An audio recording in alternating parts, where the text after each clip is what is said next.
పోలవరం ప్రాజెక్టులో మరో రికార్డు నమోదైంది. గ్యాప్ 3లో చేపట్టిన కాంక్రీటు డ్యాం నిర్మాణం పూర్తయింది. 153 మీటర్ల పొడవు, 53 మీటర్ల ఎత్తు, 8.5 మీటర్ల వెడల్పుతో గ్యాప్ 3లో కాంక్రీటు డ్యాంను నిర్మించారు. ఈ నిర్మాణం కోసం 23,000 క్యూబిక్ మీటర్ల కాంక్రీట్ ని వినియోగించారు. పోలవరం హెడ్వర్క్స్ లోని 3 ఈసీఆర్ఎఫ్ డ్యాంలలో గ్యాప్ 3 ఒకటి. గ్యాప్ 1, గ్యాప్ 2 ఈసీఆర్ఎఫ్లు రాక్ఫిల్ డ్యాంలు కాగా గ్యాప్ 3 మాత్రం కాంక్రీటు డ్యాం.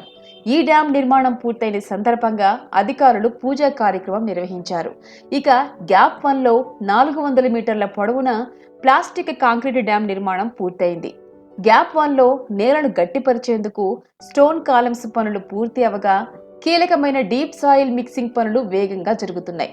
ఆసియాలో మొదటిసారి గ్యాప్ 1లో ఆధునిక టెక్నాలజీతో డీప్ సాయిల్ మిక్సింగ్ పనులు జరుగుతున్నాయి.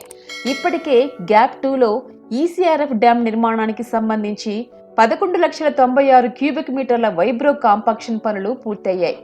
ప్రభుత్వం నిర్దేశించిన లక్ష్యాలను ఒక్కొక్కటి పూర్తి చేసుకుంటూ మేఘా ఇంజనీరింగ్ సంస్థ శరవేగంగా పోలవరం ప్రాజెక్టు నిర్మాణ పనులు చేపడుతోంది. ఓవైపు వరదలు, మరోవైపు కరోనా వంటి విపత్కర పరిస్థితులు ఉన్నా అనుకున్న లక్ష్యం దిశగా పోలవరం ప్రాజెక్టు పనులు సాగుతున్నాయి.